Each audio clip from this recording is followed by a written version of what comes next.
شهر رمضان الذي أنزل فيه القرآن. അൽഹംദുലില്ലാ വസല്ലല്ലാഹു വസല്ലമ അലാ നബിയ്യിന മുഹമ്മദ് വഅലാ ആലിഹി വസഹാബത്തിഹി അജ്മഈൻ അമ്മാബാദ്. പ്രിയം നിറഞ്ഞവരെ, അബൂ ഹുറൈറ റളിയല്ലാഹു അൻഹു നബി സല്ലല്ലാഹു അലൈഹി വസല്ലമയിൽ നിന്ന് ഉദ്ധരിക്കുന്ന ഇമാം ബുഖാരി ഉദ്ധരിച്ചിട്ടുള്ള ഒരു ഹദീസ് പ്രകാരമാണ്. അന്ന റജുലൻ ഖാല ലിൻ നബി സല്ലല്ലാഹു അലൈഹി വസല്ലം, ഒരു മനുഷ്യൻ ഒരിക്കൽ നബിയുടെ അടുത്തേക്ക് കടന്നു വരികയാണ്. അദ്ദേഹം നബി സല്ലല്ലാഹു അലൈഹി വസല്ലമയോട് പറഞ്ഞു, ഔസിനി, പ്രവാചകരെ, അങ്ങ് എന്നെ ഒന്ന് ഉപദേശിക്കണം.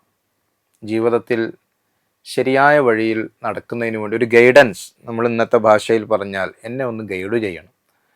എൻ്റെ തെറ്റുകളിൽ നിന്നും എൻ്റെ ജീവിത വഴികളിൽ നിന്നും ഏറ്റവും ശരിയായ വഴിയിലേക്ക് പോകാൻ എന്നെ അങ്ങൊന്ന് ഗൈഡ് ചെയ്യണം, എന്നെ ഒന്ന് ഉപദേശിക്കണം എന്ന് പറഞ്ഞപ്പോൾ നബി കരീം സല്ലല്ലാഹു അലൈഹി വസല്ലം വളരെ ലളിതമായ ഒരു വാചകമാണ് ആ മനുഷ്യന് മുമ്പിൽ വെക്കുന്നത്. കാല, അവിടുന്ന് പറഞ്ഞു, ലാ തഗ്ലബ്, നീ ജീവിതത്തിൽ കോപിക്കാതിരിക്കുക എന്നതാണ് നിനക്ക് തരാനുള്ള എൻ്റെ കയ്യിലുള്ള ഏറ്റവും വലിയ ഉപദേശം. ഫറദ്ദദ മിറാറൻ, അദ്ദേഹം വീണ്ടും നബിയെ മറ്റെന്തെങ്കിലും എന്ന് ആവശ്യപ്പെടുമ്പോൾ നബി ആവർത്തിച്ച് അദ്ദേഹത്തോട് പറയുന്ന മറുപടി ലാ തഗ്ലബ് എന്നാണ്. നീ ജീവിതത്തിൽ പരമാവധി കോപിക്കാതിരിക്കുക എന്നുള്ളതാണ്. നമുക്കറിയാം, മനുഷ്യൻ എന്ന നിലക്ക് നാം സൃഷ്ടിക്കപ്പെട്ടിട്ടുള്ള വിവിധങ്ങളായ വികാരങ്ങളുടെ ഭാഗമാണ് കോപം വരിക, മനുഷ്യന് ദേഷ്യം വരിക എന്നുള്ളത്. അവൻ്റെ ചുറ്റുഭാഗത്തെ പ്രവർത്തനങ്ങളും അവൻ്റെ ചുറ്റുഭാഗത്ത് സംഭവിക്കുന്ന കാര്യങ്ങളുമൊക്കെ അവനിൽ ഇമോഷനുകൾ സൃഷ്ടിക്കും. സങ്കടങ്ങൾ വരും, സന്തോഷങ്ങളുണ്ടാകും. അത്തരം കാര്യങ്ങളുടെ ഭാഗമായി തന്നെ സംഭവിക്കുന്നതാണ് ഓരോ വ്യക്തിക്കും ദേഷ്യം വരിക എന്നുള്ളത്. യഥാർത്ഥത്തിൽ ഒരു വിശ്വാസി ഇത്തരം ഒരു കാര്യത്തോട് സ്വീകരിക്കേണ്ട സമീപനം എന്താണ്?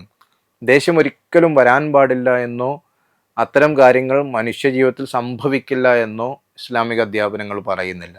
പക്ഷെ ഒരു വിശ്വാസി എന്ന നിലക്ക് നമ്മൾ ഓരോരുത്തരും നമ്മളുടെ ജീവിതത്തെ വിലയിരുത്തുകയും നമ്മളുടെ ജീവിതത്തിൽ നിരന്തരം തിരുത്താൻ ശ്രമിക്കുകയും ചെയ്യേണ്ട കാര്യം, അകാരണമായി നമ്മളുടെ ജീവിതത്തിൽ ദേഷ്യം സംഭവിക്കുന്നുണ്ടോ, ദേഷ്യം വരുന്നുണ്ടോ, അങ്ങനെ നമ്മുടെ കൂടെ ജീവിക്കുന്ന, നമ്മുടെ കൂടെ പ്രവർത്തിക്കുന്ന, നമ്മുടെ ചുറ്റുഭാഗങ്ങളിലുള്ള ആളുകളോട് നമ്മൾ അകാരണമായി അവരെ ഉപദ്രവിക്കുകയോ ബുദ്ധിമുട്ടിക്കുകയോ ചെയ്യുന്നുണ്ടോ എന്ന് നമ്മൾ ഓരോരുത്തരും പരിശോധിക്കണം.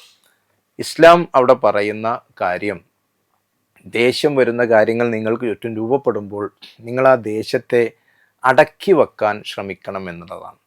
അൽ കാലിമീന അലൽ ഗൈൽ എന്നൊരു പ്രയോഗം സൂറ ആൽ ഇംറാനിൽ, വിശുദ്ധ ഖുർആനിൽ കാണാം. അള്ളാഹുവിൻ്റെ മാർഗത്തിൽ അങ്ങേയറ്റം മുന്നോട്ട് വരുന്ന സ്വർഗവാസികളായ ആളുകളുടെ ഗുണഗണങ്ങൾ പറയുന്നിടത്ത് അൽ കാലിമീന അലൽ ഗൈൽ, ദേഷ്യം, തങ്ങളിൽ ഉരഞ്ഞു പൊന്തുന്ന ദേഷ്യത്തെ അമർത്തി വെക്കാൻ, മറച്ചു വെക്കാൻ തയ്യാറാകുന്ന ആളുകൾ എന്നാണ്. അത്ഭുതകരമായ ഒരു കാര്യം, സ്വർഗത്തിൻ്റെ 8 കവാടങ്ങളുടെ പേരുകൾ നബി സല്ലല്ലാഹു അലൈഹി വസല്ലം പറയുമ്പോൾ അതിലൊരു പേര് ബാബു അൽ കാലിമീൻ അൽ ഗൈൽ എന്നാണ്.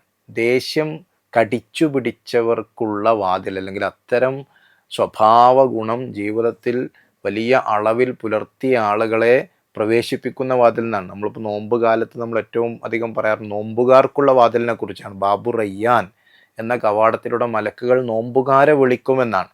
ആ നോമ്പുകാർക്ക് കടന്നു പോകാനുള്ള വാതിലാണത് എന്ന് നമുക്ക് പലപ്പോഴും നമ്മൾ മനസ്സിലാക്കിയിട്ടുള്ളവരാണ്. അവിടെയാണ് ദേഷ്യം, കോപം അടക്കിപ്പിടിച്ച് ജീവിക്കുക എന്നുള്ള വലിയൊരു പാഠം ഇസ്ലാം നമ്മളുടെ മുമ്പിൽ വെക്കുന്നത്. അവിടെ ഒരുപാട് കാര്യത്തെ അത് ശമിപ്പിക്കുമെന്നാണ്. കാരണം അറബികൾ പൊതുവെ പറയാറുള്ള ഒരു ചൊല്ലു തന്നെ, അറബിയിലുള്ളൊരു ചൊല്ലു തന്നെ അൽ ഗളബു ഉമ്മുൻ നദാമ എന്നാണ്. ദേഷ്യം, കോപം എന്നത് ഖേദത്തിൻ്റെ മാതാവാണ് എന്നാണ്. നമ്മൾ ദേഷ്യപ്പെട്ട് ചെയ്യുന്ന പല കാര്യങ്ങളും പിന്നീട് നമ്മൾ അതിൽ ഖേദിക്കുകയും ആ സമയത്ത് അത് ചെയ്യേണ്ടതുണ്ടായിരുന്നില്ല എന്ന റിഗ്രറ്റ് നമ്മൾക്കെല്ലാവർക്കും അനുഭവപ്പെടുകയും ചെയ്യും. അവിടെയാണ് നമ്മൾ ദേഷ്യം വരുന്ന, കോപം വരുന്ന സാഹചര്യങ്ങൾ നമ്മൾക്കിടയിലുണ്ടാകും. അത്തരം സാഹചര്യങ്ങളിൽ അവയിൽ നിന്ന് പിൻവാങ്ങാനുള്ള ഒരു പരിശീലനം, പിൻവാങ്ങാനുള്ള ഒരു നിരന്തരമായ ഒരു എക്സസൈസ് നമ്മൾ പ്രാവർത്തികമാക്കണം എന്നുള്ളതാണ്. അതിലൊന്ന് ഈ ഹദീസും അതേപോലെ തന്നെ വിശുദ്ധ ഖുർആൻ്റെ വചനങ്ങളും ഒക്കെ നമ്മുടെ ശ്രദ്ധയിലുണ്ടാവുക എന്നുള്ളതാണ്. രണ്ടാമത്, ദേഷ്യം വന്നു കഴിഞ്ഞാൽ നബി സല്ലല്ലാഹു അലൈഹി വസല്ലം ഒരിക്കൽ രണ്ടാളുകൾ തമ്മിൽ ശണ്ഠ കൂടുന്ന സന്ദർഭത്തിൽ നബി പറയുന്നുണ്ടല്ലോ, മുഖം ഇങ്ങനെ ചുവന്ന് ദേഷ്യപ്പെട്ട് നിൽക്കുന്ന ആളുടെ മുഖത്ത് നോക്കി പറയുന്നുണ്ട്, അയാളുടെ ചുവന്നു നിൽക്കുന്ന ആ മുഖഭാവം കണ്ടില്ലേ, അത് പൈശാചികമാണ്, പിശാചിനെയാണ് അത് പ്രതിനിധീകരിക്കുന്നത് എന്ന് പറയുന്നുണ്ട്. അയാൾ ചെയ്യേണ്ട, അല്ലെങ്കിൽ അത്തരം ഘട്ടത്തിൽ വിശ്വാസി ചെയ്യേണ്ട കാര്യങ്ങൾ നബി പറയുന്നുണ്ട്. ഒന്ന്, അഊദു ബില്ലാഹി മിനശ് ശൈത്വാനി റജീം എന്ന ദിക്ർ, അള്ളാഹുവിനോട് പിശാചിൻ്റെ ഷെറിൽ നിന്ന് സുരക്ഷിതനാകാൻ വേണ്ടിയുള്ള ദിക്ർ ചൊല്ലുക എന്നുള്ളതാണ്, ഔദു ചൊല്ലുക എന്നുള്ളതാണ്. രണ്ടാമത്, വുളൂ ചെയ്യുക എന്നുള്ളതാണ് നബി സല്ലല്ലാഹു അലൈഹി വസല്ലം പറയുന്ന ഒരു കാര്യം. മുഖത്തേക്ക് വെള്ളം തെളിക്കുമ്പോൾ വുളൂഇന് അതിൻ്റേതായ ഒരു ബർക്കത്തുണ്ട്. ആ ബർക്കത്ത്, ആ ഒരു സാഹചര്യം നമ്മളെ എന്ത് ചെയ്യും, ദേഷ്യത്തിൽ നിന്ന് ഒന്ന് അകറ്റും എന്ന് പരിശുദ്ധ റസൂൽ സല്ലല്ലാഹു അലൈഹി വസല്ലം നമുക്ക് പറഞ്ഞു തരുന്നുണ്ട്. നിൽക്കുന്ന ഘട്ടത്തിലാണ് നിങ്ങൾക്ക് ദേഷ്യം വരുന്നത് എങ്കിൽ നിങ്ങൾ സ്വസ്ഥമായി ഒന്ന് ഇരിക്കുക. അപ്പോൾ നിങ്ങൾക്ക് ഒരു പുനരാലോചനക്കുള്ള സന്ദർഭം അവിടെ കിട്ടുമെന്നാണ്. ഇരിക്കുന്നിടത്ത് ആണ് നിങ്ങൾ ദേഷ്യം വരുന്ന സന്ദർഭത്തിൽ നിങ്ങൾ ഇരിക്കുകയാണ് എന്നുണ്ടെങ്കിൽ നിങ്ങൾ ചാടി എഴുന്നേൽക്കുകയല്ല ചെയ്യേണ്ടത്, മറിച്ച് എവിടെയെങ്കിലും ഒന്ന് ചെരിഞ്ഞു കിടക്കാൻ ശ്രമിച്ചു നോക്കൂ. നിങ്ങളുടെ ആ സാഹചര്യത്തെ നിങ്ങളൊന്ന് മാറ്റാൻ ശ്രമിച്ചു നോക്കൂ. നിങ്ങൾ അവിടെ നിന്നൊന്ന് മാറിപ്പോയി ഒന്ന് വിശ്രമിക്കാൻ ശ്രമിച്ചു നോക്കൂ. നിങ്ങളുടെ ദേഷ്യത്തെ ശമിപ്പിക്കാൻ നിങ്ങൾക്ക് സാധിക്കുമെന്ന് പരിശുദ്ധ റസൂൽ സല്ലല്ലാഹു അലൈഹി വസല്ലം പറയുന്നുണ്ട്. അപ്പോൾ ദേഷ്യം വരാതിരിക്കാൻ ശ്രമിക്കുകയും നമ്മളല്ലാത്ത കാരണങ്ങളാൽ നമ്മൾക്ക് കോപാകുലരാകേണ്ടി വരുന്ന സാഹചര്യങ്ങൾ വരുമ്പോൾ അതിനെ അമർത്തിപ്പിടിക്കാൻ, കടിച്ചുപിടിക്കാൻ വിശ്വാസി എന്ന നിലക്ക് നമ്മൾ ഓരോരുത്തരും നിരന്തരം ഒരു പരിശീലനം നേടിയെടുക്കുകയും ചെയ്യണമെന്നാണ് ഈ ഹദീസുകളെല്ലാം നമ്മളെ സൂചിപ്പിക്കുന്നത്.